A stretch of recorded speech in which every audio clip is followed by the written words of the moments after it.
جس کے لیے انہوں نے جو ہے وہ کہا بھی ہے کہ ہمیں 80 ڈیمز کے اوپر کام کرنے کی ضرورت ہے. لیکن پھر وہی بات ہے نا کہ وہ جب ڈیم بننے کی بات آتی ہے تو ایک عجیب قسم کی ایک لڑائی ایک وہ شروع ہو جاتی ہے. تو ناگزیر ہیں, ڈیم بنانے پڑیں گے, اگر نہیں بنائیں گے تو ہر سال یہی ہوگا اور یہ نہیں ہونا چاہیے. 75-76 سال بہت ہوتے ہیں. ناظرین بات کریں گے ہماری آنریبل منسٹر انفارمیشن عظمیٰ بخاری صاحبہ جارحانہ رویہ رکھتے ہوئے آج پریس کانفرنس کی, لیکن آج تھوڑا سا رویہ کم تھا جارحانہ جس طرح کے پہلے اکثر اور عموماً ہوتا ہے. اور اس میں ان سے سوال کیا گیا کہ کچے کے ڈاکوں کا کیا بنے گا, کیونکہ دریا جو سیلابی ریل ہے وہ اس علاقوں میں گھس رہا ہے. تو وہ کہہ رہی تھی کہ یہ اس میں کوئی مزاح والی بات نہیں ہے, ان کو وہاں سے نکل آنا چاہیے, اپنی جان کی حفاظت کرنی چاہیے اور اپنے آپ کو پولیس کے حوالے سرنڈر کر دینا چاہیے, حوالے کر دینا چاہیے. اور یہ بھی تھا, انہوں نے کہا کہ کوئی مذاق کی بات نہیں ہے. خیر یہ تو بات ہوگی. اصل دلچسپ بات تب ہوئی جب وہ یہ کہتے ہیں کہ وفاق کو بیٹھنا چاہیے, وزیر اعظم اس بات پہ کوشش کریں گے کہ وفاق سارے صوبوں کو ساتھ بٹھائے اور ہم 80 ڈیمز بنائیں. انہوں نے یہ کلیئر نہیں کیا کہ 80 ڈیم پنجاب میں بنائیں گے یا پورے پاکستان میں بنائیں گے, ایک بات.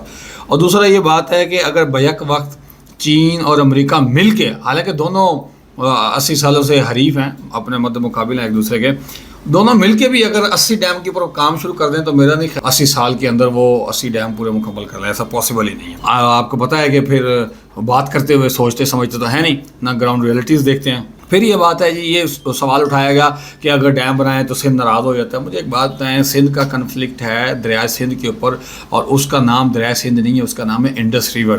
اس کے علاوہ پنجاب میں کتنے دریا ہیں, جہلم ہے, چناب ہے, اس کے اوپر آپ بنائیں.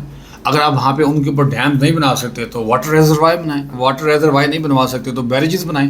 اگر بیریجز بھی نہیں بنا سکتے, جس کو بیراج کہتے ہیں اردو میں, تو آپ کم از کم جھیلیں ہی بنا دیں جو واٹر کو ڈائیورژن کے لیے استعمال ہو جائیں. راوی کے پاس آپ اتنی ساری جگہ پڑی ہے, ادھر جھیلیں بنا دیں ایٹ لیسٹ. اگر وہ اگلی دفعہ بھی, اور یہ اگلی دفعہ کیا, اگلے 17-18 سال جو کلائمیٹ چینج کی وجہ سے واٹر فور کاسٹ کی جا رہی ہے, ویدر فور کاسٹ کی جا رہی ہے, اس کے مطابق اگلے 17-18 سال پانی ایسے ہی آتا رہے گا.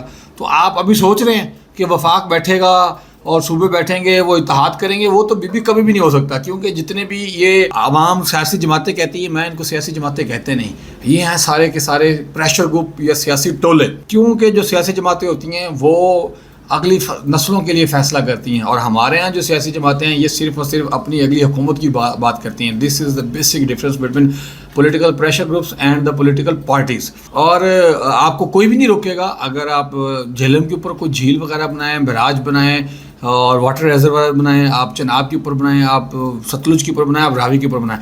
ناظرین آپ بتائیے گا کہ یہ کیا, کیسے اور کیوں اور کون کر سکتا ہے. کمنٹ باکس میں اپنی رائے سے بھی آگاہ کیجیے گا, اور یہ بھی بتائیے گا کہ کون سے ضلع میں, کون سے شہر میں کیا کیا چیز موجود رہے گی. جھیل موجود رہے گی, بیراج موجود رہے گا, یا واٹر ریزروائر, اور اس سے کیا کیا عوام الناس فائدہ اٹھا سکتی ہے. میں انتظار کروں گا آپ کے کمنٹ کا. بہت شکریہ, اللہ حافظ.